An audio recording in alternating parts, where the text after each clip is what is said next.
Hello guys, welcome back to my YouTube channel. যেহেতু পুনৰ এটা ভাল খবৰ অসম গ্ৰামীণ বিকাশ বেংকত কিছু সংখ্যক পদ মুকলি হৈছে আৰু এই পদসমূহত এপ্লাই কৰিবৰ বাবে আপোনালোকে অনলাইন আবেদন কৰিব লাগিব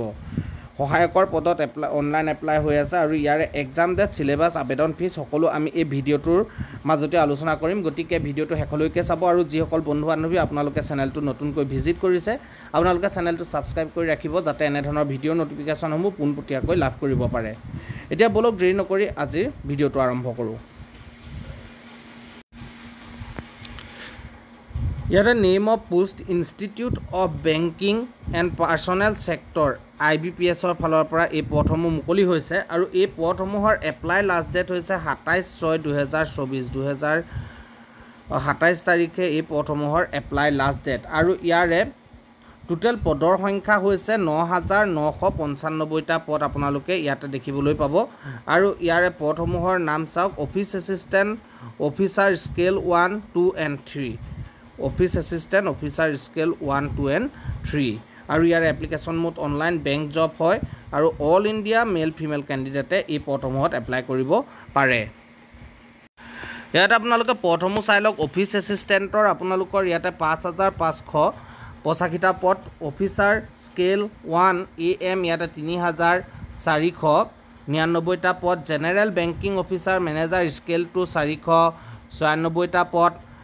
IT অফিচাৰ স্কেল 2 94টা পদ এনে ধৰণে আপোনালোকৰ পদসমূহ ভাগ কৰি দিয়া হৈছে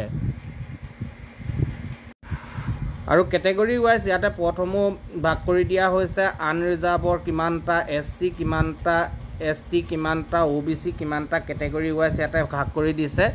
ইয়াতে আনৰিজাৰ্ভ অৰ্থাৎ ওপেন ক্যাটাগৰীত আছে 200 অফিচ এসিস্টেন্টৰ পদ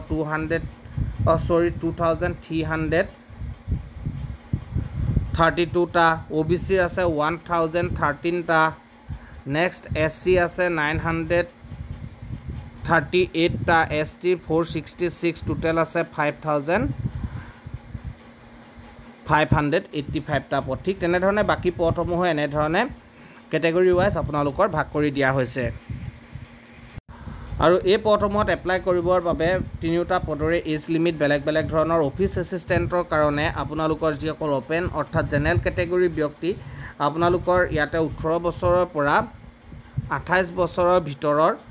লোকসকলেহে এই পদসমূহত এপ্লাই কৰিব পাৰিব তাৰ পিছত অফিচ স্কেল 1 ইয়াত আপোনালোকৰ জেনেৰেল ক্যান্ডিডেট সকলে 18ৰ পৰা 30 বছৰৰ বয়সৰ ভিতৰত যিসকল লোক তেওঁলোকেহে ইয়াত এপ্লাই কৰিব পাৰিব ঠিক 3 নম্বৰটোত সিনিয়ৰ মেনেজাৰ অফিচাৰ স্কেল 3 ইয়াতে আপোনালোকৰ জেনেৰেল ক্যান্ডিডেট সকলে 21 বছৰৰ পৰা 40 বছৰৰ ভিতৰৰ যিসকল লোক তেওঁলোকে এই পদসমূহত এপ্লাই কৰিব পাৰে আৰু বাকি পোষ্টসমূহত ক্যান্ডিডেট সকল 21 বছৰৰ পৰা 32 বছৰ হলে জেনেৰেল ক্যান্ডিডেট সকলে 32 বছৰৰ ভিতৰৰ ক্যান্ডিডেট সকলে এপ্লাই কৰিব পাৰিব ৰিলেক্সেশন ইয়াতে আপোনালোকৰ এই ৰিলেক্সেশনৰ ব্যৱস্থা আছে যেহেতু ST ক্যান্ডিডেট সকলৰ 5 বছৰ SC সকলৰ 5 বছৰ OBC সকলৰ 3 বছৰকৈ ইয়াতে এই ৰিলেক্সেশনৰ ব্যৱস্থা আছে আৰু ইয়াতে এডুকেশনাল কোৱালিফিকেশন চাই লওক অফিচ এসিস্টেন্টৰ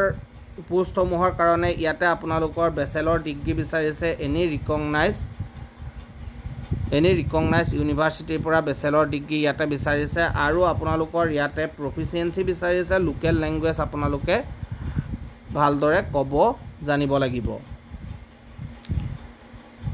নেক্সট আপোনালোকৰ অফিচাৰ স্কেল 1 এসিস্ট্যান্ট মেনেজাৰ ইয়াতে আপোনালোকৰ বেচেলৰ ডিগ্ৰী আপোনালোকৰ আৰ্ট সায়েন্স কমাৰ্চ যিকোনো এটা ষ্ট্ৰীমত বেচেলৰ ডিগ্ৰী কৰা হলে আপোনালোকে এই পদটোত এপ্লাই কৰিব পাৰে আৰু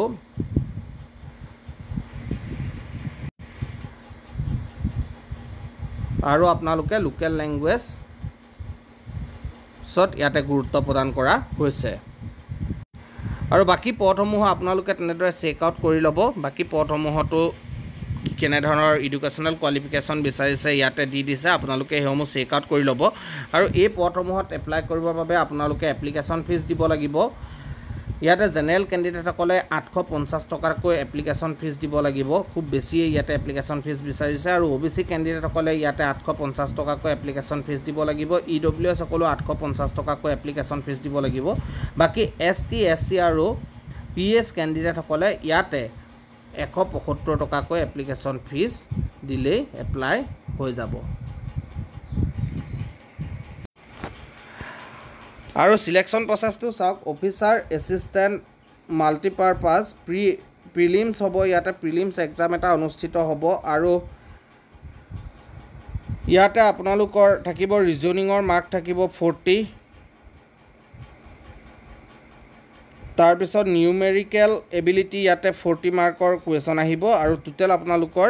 80 মাৰ্কছৰ কুৱেশ্যন হ'ব আৰু সময় থাকিব আপোনালোকৰ 45 মিনিট সময় ইয়াতে দিয়া হ'ব। নেক্সট চাওক, ইয়াতে অফিচাৰ স্কেল 1 ইয়াতো এটা প্ৰিলিমছ এক্সাম অনুষ্ঠিত হ'ব। ইয়াতে থাকিব ৰিজনিঙৰ আপোনালোকৰ থাকিব আৰু কুৱেণ্টিটিভ এপ্টিটিউডৰ কুৱেশ্যন ইয়াতে দেখিবলৈ পাব আৰু ইয়াতো 80 নম্বৰৰ আপোনালোকৰ পৰীক্ষা হ'ব আৰু টোটেল সময় ইয়াত 45 মিনিট দিয়া হ'ব। তাৰ পাছত ইয়াতে আপোনালোকৰ অফিচাৰ এছিষ্টেণ্টৰ ইয়াতে মেইনছ এক্সাম অনুষ্ঠিত হ'ব, মেইনছ হ'ব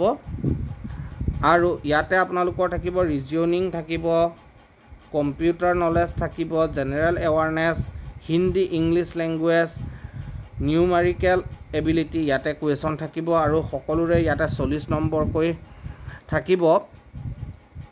আৰু টোটেল ইয়াতে 200 নম্বৰৰ আপোনালোকৰ পেপাৰৰ কুৱেশ্যন আপোনালোকে এনচাৰ দিব লাগিব আৰু সময় দিয়া হ'ব ইয়াতে 2 ঘণ্টা সময় আপোনালোকক দিয়া হ'ব। অফিচাৰ